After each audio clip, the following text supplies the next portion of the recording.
Right.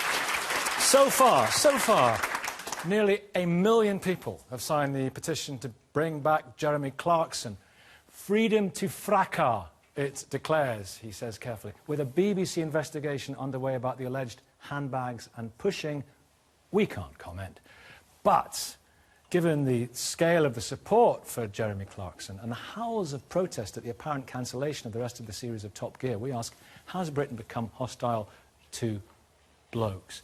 Martin Daubney, former editor of Loaded, he's kind of, he's emblematic, isn't he? He sticks his head above the parapet, he says what he thinks, he does what he likes, and he just gets on with it, and he's a heroic figure for a lot of, not just men, but women, but he kind of cuts that role, doesn't he? Well, he's an incredibly divisive character. On the one hand, he's greatly admired by his audience. I think it's precisely because he has the balls, frankly, to say what people otherwise are afraid to say. I'm about to faint. That makes him incredibly unpopular with his critics, and his critics tend to be the opposite demographic. So we hear a lot of angry, sort of, female voices, and it was interesting this week, I think, how, within 2 days, the same number of people had signed the petition for him to stay than signed the campaign for Page 3 to be dropped from The Sun in 2 years. So this guy is incredibly popular. But on the same hand, he became an interesting thing. He became a magnet, not only for sort of anger about Clarkson in general, but there was so much criticism about the fact that he was white and that he was male. And it's like, wow, what's going on here? Well, let's take it away from Jeremy, if I may, and just talk about that broader issue and the underlying issue here. Is there a crisis in masculinity with a big M? Well, we're often told that there is, because that's another sort of stick that's used to beat men. I hear it all the time. What's actually happening is that, being a man has changed radically because how we define ourselves has changed. We no longer do traditional jobs, the stay-at-home mum thing. I was a stay-at-home dad for 6 months, believe it or not, after Loaded. How we be men has changed. But where I'm really worried about all of this is particularly on university campuses. I used to be called the king of the lads, rather embarrassingly. My magazine was a standard bearer for the lad lifestyle, for which I became a great target of malice. Fair enough, it goes with the turf. But young British men, I think, are now being demonised on university campuses because the whole lad culture, the dapper laughs thing, he became this cartoon, caricature version of what a lad is, and he was used to contaminate the entire movement. Now, every young man on university campus who likes to drink and is a bit yobbish... Banter. Banter, but where does banter end? Where does it begin? Who knows? We are seeing an incredible suppression of free speech in our universities. In fact, Kate, you yourself were sort of taken off university campus because you're the wrong sort of feminist. Now, I think I'm not sure that's got anything to do with dapper laughs. I think that's utterly... I think it runs to the heart of the same debate, and that is about the fact that some people find it offensive, millions don't, but the minority of people who find it offensive are controlling what the rest of us are allowed to say or do. It's actually about freedom of speech. It's about freedom of speech. Well, we just hear that. Jeremy Clarkson is not about freedom of speech. It's about whether there was a fight. It's not. It doesn't matter whether there's a petition. Let's move on to those who support him and those who feel that their freedoms have been curtailed. Let's talk about this crisis of masculinity or whatever. First of all, is there a war on men? Well, no, there simply isn't, is the answer. If you look at any of the corridors of power, men massively outnumber women in this country and all around the world. But is there, these days, that there's a difference between men, isn't there, and blokes or lads or this kind of culture, which, you're right, is a relatively new thing. 100 years ago, there wasn't this culture of, lad culture. It's a very modern 21st I actually disagree with that. Thing. I think there were probably lads in the cavemen time. I mean, but I don't think they were the same. I don't think that it was the same situation that we've got now with sort of like widespread, very violent online pornography, this kind of stuff that is new, and it's a new challenge for people to deal with. And is there, a reaction to that and a backlash against that? Are people... Because I think that actually, you're right, young guys at university, they're being sold this story of like, yay, Jack the lad, drink loads, go out, you're expected to have hundreds of girlfriends and all this kind of stuff. And I think that they're being encouraged sometimes to behave in a way that isn't appropriate. And I think if people are pushing back against that, then that's great news. There's a backlash, fantastic. but there's now a backlash, as we can see, against the backlash. This is the point. And, some men feel they're not allowed to be men. I'm just, talk about the banter. When Jeremy Clarkson says, apologies to anyone who's offended by this, when he does a thing on German cars, and he said the navigation systems only go to Poland, there were complaints from... See, Milo liked it. We'll come to Milo in a minute. There were complaints from diplomats. There was outrage in the press. Isn't it just the sort of thing that lads like to say in a bit of banter with But isn't there a difference between I think the issue is not that bloke behaviour equals the behaviour of all men. That simply isn't true. It's this bullying behaviour that's unacceptable. It's unacceptable in the workplace. It's unacceptable in the media. That is the issue. Freedom of speech, absolutely, I support. Abdullah, on men in crisis. I think the problem is that Jeremy Clarkson, why are people bringing in his sex or gender in this? An individual in a workplace had an altercation with his boss. It happens all the time. Why are people focusing on his gender? Isn't that sexist? Well, there's going to be an inquiry on that. Do you think that roles have become blurred? Do you think that some men feel that they are not allowed to be men anymore in our society in 2015? I feel that there's a greater stigma on males than there would be on females. Certainly, if you see that if a woman did exactly the same thing as Jeremy Clarkson said, no one would say that. Is there a problem with women today or so on? So it's kind of tougher for men. They would view it as very sexist. So the fact that we're okay to bring up Jeremy Clarkson's gender in this shows the problem, that there is an issue of stigma attached to men. Whenever we do something, it will be reflected in the media as part of our gender. I'm sorry, speaking as a woman who does stand-up comedy, any time I do a show and something isn't perfect about this show, somebody starts talking about women in comedy. The idea that women are not stigmatised by the actions of individuals within their number is a complete myth. It's just not Milo, what is it? To some degree, yes, men. No, my point was much to the same more degree. than men. We talk about women in politics and the way they dress. We don't talk about men in politics and the way they dress. The idea that men are specially stigmatised, I'm sorry, but that's a ridiculous It's not myth. ridiculous. The truth is and it's offensive to say it's ridiculous because, once again, it's just all dismissed. Now, I'm a committee member of the Being a Man Festival at the South Bank Centre, where we are trying to give men an opportunity to be able to talk about things that matter. The biggest killer of men under 45 in the UK is suicide. You know, what's happening? Why is this going on? Right? And I'll tell you why. But to say... listen, but Martin, to can I suggest talk? that it's... But if you're going to say this is not... Let Martin talk. What's happening is that the Campaign Against Living Miserably, the charity that represents this, is desperate for more funds to look into why this is going on. But they're not getting it. And I'll tell you why, because men don't qualify as a minority interest, and we don't get preferential funding. Right? You can bet your life. If women start killing themselves, you know, or Muslims did, or black guys, you know, there would be, you know, front-page news, guaranteed government inquiry, millions of pounds of funds. White men are... Wait a minute, Sally Peck. Let's bring Sally Peck here. I mean, a lot of women are killed in domestic violence, you know, this disproportionately, many more. Let Sally speak. There's a huge problem in this country with gender equality. I mean, as you've seen recently in the global gender gap, we've fallen to 26th place in the world, which is really embarrassing. We used to be 9th place 10 years ago. But the real problem, yes, men have a much higher suicide rate, and that's because we tell children when they're 1 year old that boys and girls are different.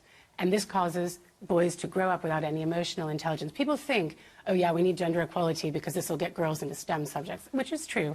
But even more important than that, we need gender equality so that boys won't be violent. There's a wonderful charity based in Edinburgh called Zero Tolerance, which is teaching gender equality to childminders so that they can teach children that they're equal, they have equal opportunities, and they do it specifically to reduce violence from men to women when they're adults. We need to start much earlier than men. OK, Milo, you want to come in?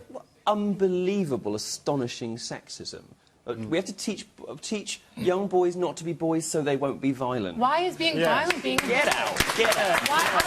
I'm sorry. Like, gender, we teach boys and girls that they're the same, and that's a problem. They are different. When we do experiments on young babies and even on related animals, we know that certain children go for certain toys.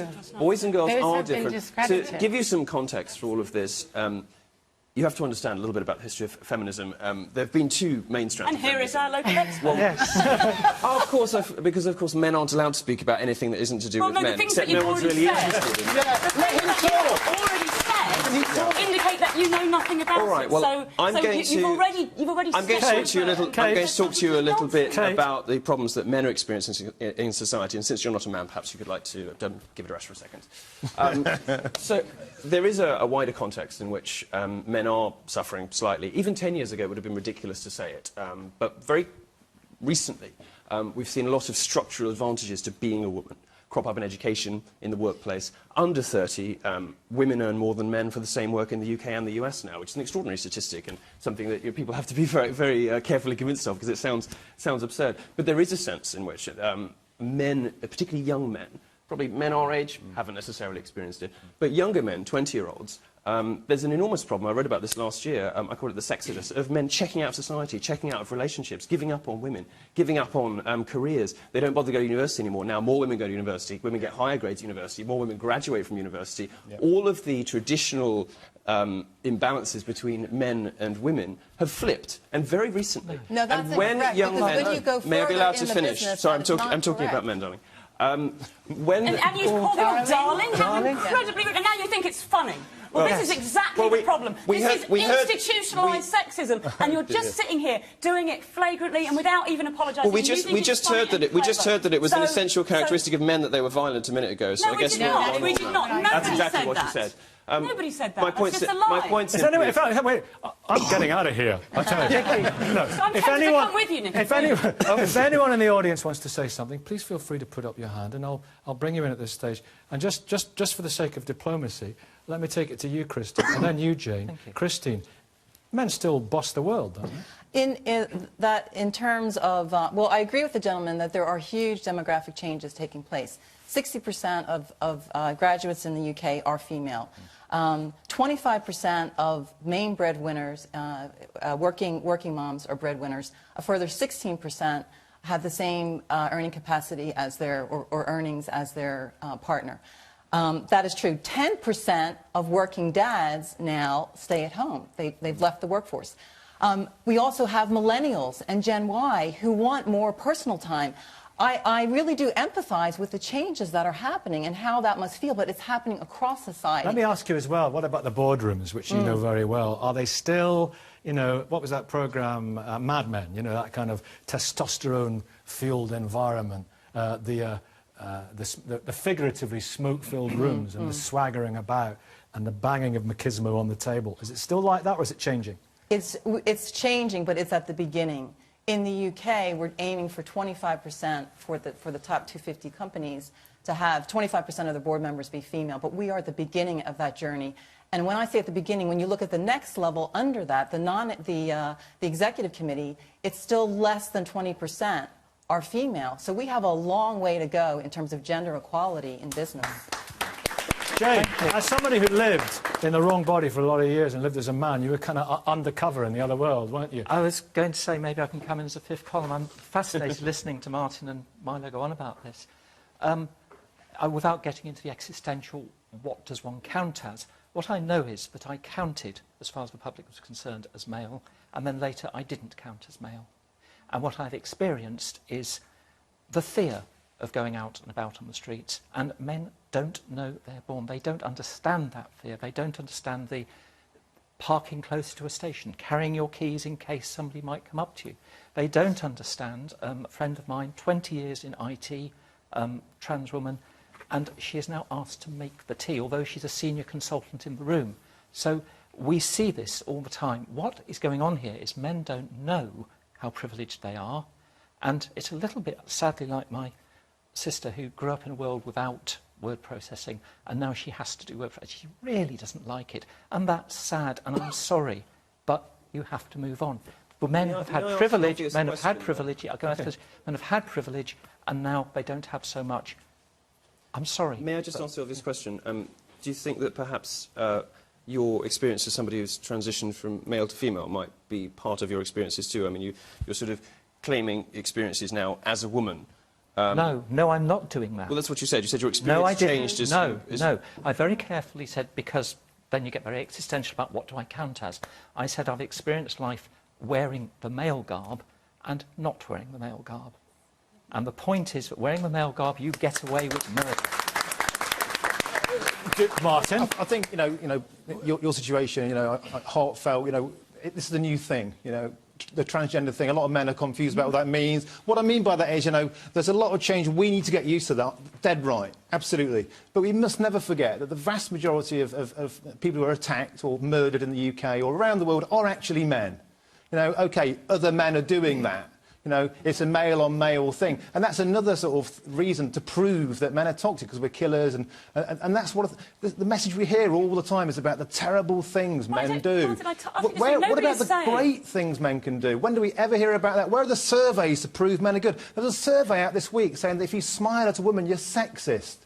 This got global media pickup. It's ridiculous. It's like everything we do is sexist, conniving, and part of some Milo successes. I mean, of course, the great feminist academic Camille Paglia said if women ran the world, we'd all be still living in grass huts. You know, we know what men have done. Men have got us to the moon. Men built the pyramids. Men built the internet. Men did lots of wonderful things. But you're right that you know what we tend to hear a lot is that what men bring to society is this sort of toxic masculinity, which was alluded to earlier, and all these other sort of ridiculous offences. It's now open season, particularly if you're white and you're a man, and what feminists don't seem to appreciate the irony of is that they are relentlessly ridiculing people on the basis of skin colour and sex, and they don't seem to get the irony there. In a second, let's Sally first. Well, I just think that you're completely misinterpreting the situation here. And with the issue of violence, we're talking about male and male violence. What I'm talking about with early childhood education is giving all of the possibilities to all children. Not saying here are the pink toys for you, here are the toy soldiers for you. So how does it work? Like let toys be toys. Well, I mean, many studies have shown that when they're babies, if a baby cries, a girl child will be picked up much more quickly and held and comforted for much longer. She's taught by her closeness to her carer that her feelings count, they matter, and she gets a reaction. Whereas boys, in every study, it shows they're encouraged to play further away, they're not picked up as quickly, they're not comforted. So it's not, you're going to be a princess and you're going to be a superhero. Yes, that's what it turns into. But even earlier than that, that's my point. Yeah. Boys' emotions are not listened to, and this is what causes the problems. Boys, there's not a toxic, natural masculinity. It's not the nature. We are teaching them to do that. Teaching boys to be toxic. Not to care. You see, the problem is that this sort of view leads to absurdities we now have in the education system. In the US, for example, where boys are judged to this sort of emotional, sort of feminine standard, where we've all got to be sort of emotive and talk about our feelings. The consequences of that is 1 in 5 American boys put on Ritalin because they're boisterous in class, because they're held up to this sort of touchy-feely feminine standard that isn't how boys behave.